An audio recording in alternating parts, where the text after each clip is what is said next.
Thyroid అనేది రెండు రకాలు ఉంటుందండి. హైపోథైరాయిడిజం అని ఒకటి, హైపర్థైరాయిడిజం. ఒకసారి పేషెంట్ డయాగ్నోస్ అయిన తర్వాత ఏంటంటే ఒక 2 సంవత్సరాలు 3 సంవత్సరాలు కంటిన్యూస్గా అదే మెడిసిన్ వాడిస్తూ ఉంటారు. మళ్ళీ రెగ్యులర్ ఫాలోఅప్ అనేది రారు. ఈ రోడ్ల మీద ఉన్న ఆర్ఎంపీలు కానీ వ్యాక్సిన్ వాళ్ళు ఫాలో అవ్వద్దు. థైరాయిడ్ అనేది అది మెటబాలిక్ డిజార్డర్ అండి. కంపల్సరీగా అది ఒక స్పెషలిస్ట్ తర్వాత మాత్రమే ట్రీట్మెంట్ తీసుకోవాలి. ఎవరు పడితే వాళ్ళతో తీసుకోకూడదు. థైరాయిడ్ వచ్చేసరికి లాంగ్ రన్లో వచ్చేసరికి ఏంటంటే పేషెంట్స్కి ఎముకలు నీరసం అయిపోయి ఇటువంటి కాంప్లికేషన్స్ కూడా ఉంటాయి.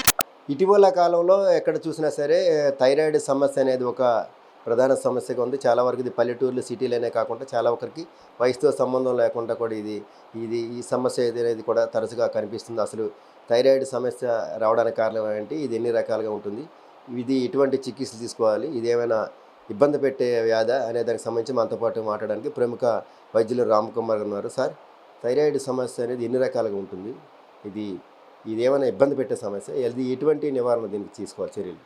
థైరాయిడ్ అనేది రెండు రకాలు ఉంటుందండి. హైపోథైరాయిడిజం అని ఒకటి, హైపర్థైరాయిడిజం. అంటే లోపల మన థైరాయిడ్ అనే గ్రంథి మనకి థైరాక్సిన్ రిలీజ్ చేస్తుంది. సో అది ఎక్కువ తక్కువ ఉత్పత్తి అవ్వడం వల్ల ఒకరికి తక్కువ ఉత్పత్తి అయితే హైపోథైరాయిడిజం అంటారు, అదే ఎక్కువ ఉత్పత్తి అయితే హైపర్థైరాయిడిజం అంటారు. సో సహజంగా ఏంటంటే పేషెంట్స్ కూడా ఎక్కువ మంది ఒకసారి పేషెంట్ డయాగ్నోస్ అయిన తర్వాత ఏంటంటే ఒక 2 సంవత్సరాలు 3 సంవత్సరాలు కంటిన్యూస్గా అదే మెడిసిన్ వాడిస్తూ ఉంటారు. మళ్ళీ రెగ్యులర్ ఫాలోఅప్ అనేది రారు. సో అటువంటిప్పుడు ప్రాబ్లమ్స్ వస్తూ ఉంటాయి. సహజంగా ఏంటంటే రెగ్యులర్ మెడికేషన్ వాడుకున్న వాళ్ళకి ఎటువంటి ప్రాబ్లమ్స్ ఉండదు. దీనివల్ల లైఫ్ రిస్క్ కానీ ఏమి ఉండదు.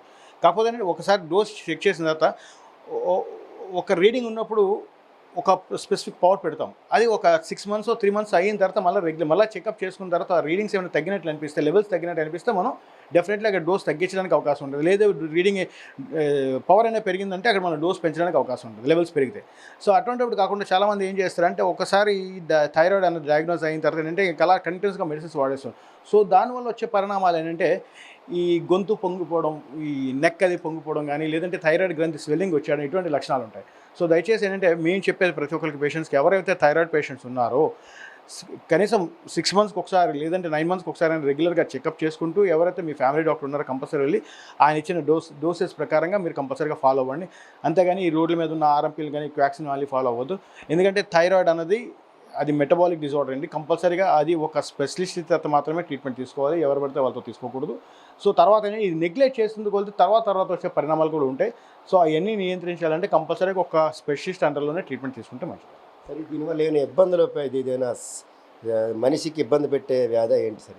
సో సహజంగా ఏంటంటే ఇది గ్రంథి బాగా పొంగిపోతే ఒక్కొక్కసారి సర్జరీలో కూడా వెళ్తుంది. సో ఆ స్టేజ్ వరకు రాకూడదు అనుకుంటే కంపల్సరీగా రెగ్యులర్గా మెడికేషన్ వాడుతూ ఉండాలి. కంపల్సరీగా ఏంటంటే ఈ థైరాయిడ్తో పాటు ఇంకా వేరే ఏదైనా టెస్టులు కూడా ఉంటాయి, ఫాలోఅప్ టెస్టులు ఉంటాయండి.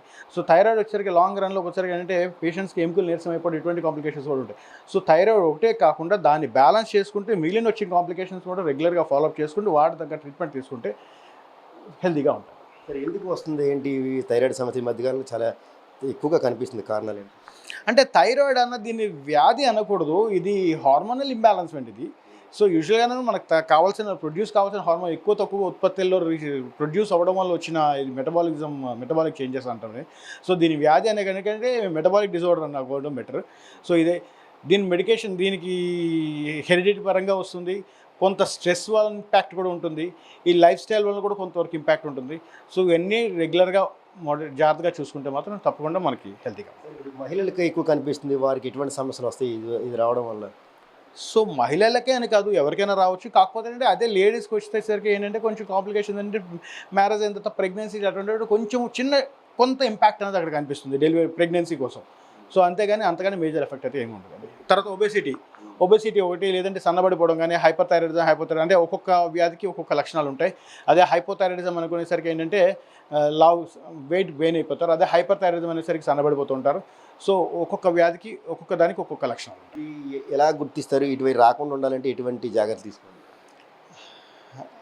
అంటే వెయిట్ గెయిన్ కానీ, వెయిట్ లాస్ వచ్చినా, లేదంటే మెడ దగ్గర ఏదైనా స్వెల్లింగ్స్ వచ్చినా, ఈ గ్రంథి లాంటిది ఏదైనా పొంగినట్లు అనిపిస్తే మాత్రం కంపల్సరీగా డాక్టర్ దగ్గరికి వెళ్తే థైరాయిడ్ టెస్ట్ చేయించుకొని అది పరగడుపుని చేయించుకోవాలి. అలానే ఈ థైరాయిడ్కి సంబంధించిన ప్రాబ్లం ఏదైతే ఉందో దానికి వాడే ట్యాబ్లెట్స్ కూడా పరగడుపున వేసుకోవాలి. ట్యాబ్లెట్ వేసుకుని ఒక 45 minutes to 1 hour వరకు ఏమీ తినకుండా ఉంటే ట్యాబ్లెట్ చక్కగా పనిచేస్తుంది. అంటే దీనివల్ల ఇంకా భవిష్యత్తులో ఇంకేమైనా ఇబ్బందులు వచ్చేముందా, లేకపోతే ఆపరేషన్స్ వచ్చే అలాంటివి ఇబ్బందులు ఉన్నాయి? ఆపరేషన్స్ వరకు వచ్చే ఇబ్బందులు? అదే దీన్ని నెగ్లెక్ట్ చేస్తే థైరాయిడ్ లెవెల్స్ కానీ అబ్నార్మల్గా పెరిగిపోయి దానివల్ల థైరాయిడ్ గ్రంథి కానీ పొంగిపోతే మాత్రం డెఫినెట్లీ సర్జరీలోకి వెళ్తాము. ఆ థైరాయిడ్ గ్లాండ్ ఏదైతే లోపల ఏదైనా కణితులు కానీ అటువంటిది ఏదైనా వస్తే అది ఆ కణితులు అవి తీయడానికి అవకాశం పడుతుంది. అంటే థైరాయిడ్ అనేది కూడా ఒక వ్యాధి కాదు, అది ఒక అది ఒక ఇంబ్యాలెన్స్గా ఉండే హార్మోనల్ ఇంబ్యాలెన్స్ ద్వారా వచ్చేది. అంతగా భయపడాల్సిన అవసరం లేదు. అయితే రెగ్యులర్ మానసిక ఒత్తిడి వల్ల చిన్న చిన్న కారణాల వల్ల వస్తుంది తప్ప అది అంతగా భయపడాల్సిన పని లేదు. అయితే ఎవరికైనా ఈ సమస్య వచ్చేటప్పుడు ఖచ్చితంగా కూడా ఎప్పటికప్పుడు కూడా 6 నెలలకి 9 నెలలకు ఒకసారి కూడా డాక్టర్తో చెకప్ చేయించుకోవాలి. మరి ఇది ప్రెగ్నెన్సీకి మహిళలకు సంబంధించి వచ్చేటప్పుడు కూడా వారికి కూడా ప్రెగ్నెన్సీకి సంబంధించి ఒక 5-10% వరకు ఇబ్బంది కలుగుతుంది. అలాగని ప్రెగ్నెన్సీ రాకపోవడం అంటూ ఉండదు. రెగ్యులర్గా ఎప్పటికప్పుడు చెకప్లు చేయించుకుని డాక్టర్ని సంప్రదిస్తే ఖచ్చితంగా ప్రెగ్నెన్సీ కూడా వచ్చే అవకాశం ఉంటుంది. ప్రత్యేకించి కూడా ఇది అంత ఇబ్బంది పెట్టేటటువంటి వ్యాధి అయితే ఏం కాదని కూడా ప్రముఖ వైద్యులు డాక్టర్ రామ్ కుమార్ గారు స్పష్టం చేస్తున్నారు. వీడియో జర్నలిస్ట్ ప్రేమ్తో Ramu, ABC on TV, Visakhapatnam.